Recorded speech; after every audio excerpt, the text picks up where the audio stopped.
વડોદરા શ્રી સ્વામિનારાયણ મંદિર દ્વારા Ahmedabad plane crash દુઃખદ ઘટનામાં મૃત્યુ પામેલા મૃતકોને શ્રદ્ધાંજલિ અર્પણ. અમદાવાદમાં થયેલા પ્લેન ક્રેશને લઈને દેશ અને દુનિયામાં શોકની લાગણી ફેલાઈ ગઈ છે. આ હિચકારી ઘટનાથી સૌ કોઈ ચકિત થઈ ગયા છે. અમદાવાદમાં થયેલા પ્લેન ક્રેશ જેવી દુઃખદ અને હૃદયદ્રાવક ઘટનાઓ સમગ્ર માનવજાતને દુઃખમાં મૂકતી હોય છે. આવા સમયે દુઃખી આત્માઓને શાંતિ અને મોક્ષ માટે પ્રાર્થના કરવી એ ભારતીય સંસ્કૃતિનો હિસ્સો રહ્યો છે.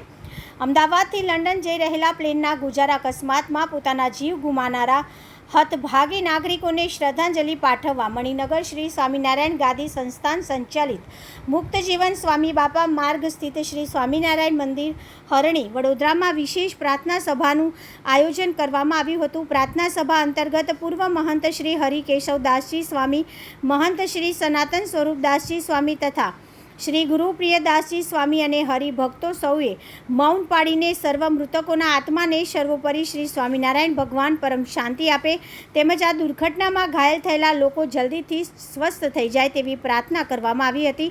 જેમને પોતાના ગુમાવ્યા છે એવા પરિવારજનો માટે આ અપૂર્ણીય ક્ષતિ છે. શ્રી સ્વામિનારાયણ ભગવાન તેમને આ દુઃખ સહન કરવાની શક્તિ અર્પે તે માટે પણ પ્રાર્થના કરી હતી. મણિનગર શ્રી સ્વામિનારાયણ ગાદી સંસ્થાન સંચાલિત શ્રી સ્વામિનારાયણ મંદિર વડોદરા ખાતે 2 દિવસ પ્લેન ક્રેશમાં મૃતાત્માઓને શાંતિ માટે શ્રદ્ધાંજલિ રાખવામાં આવી છે. તેમાં મૃતાત્માને શાંતિ થાય તથા એના પરિવારજનોને આઘાત સહન કરવાની ભગવાન શક્તિ આપે એટલી ભગવાનને પ્રાર્થના કરીએ. બસ સાધુ હરિકેશવદાસ મુક્ત જીવન સ્વામી બાપા.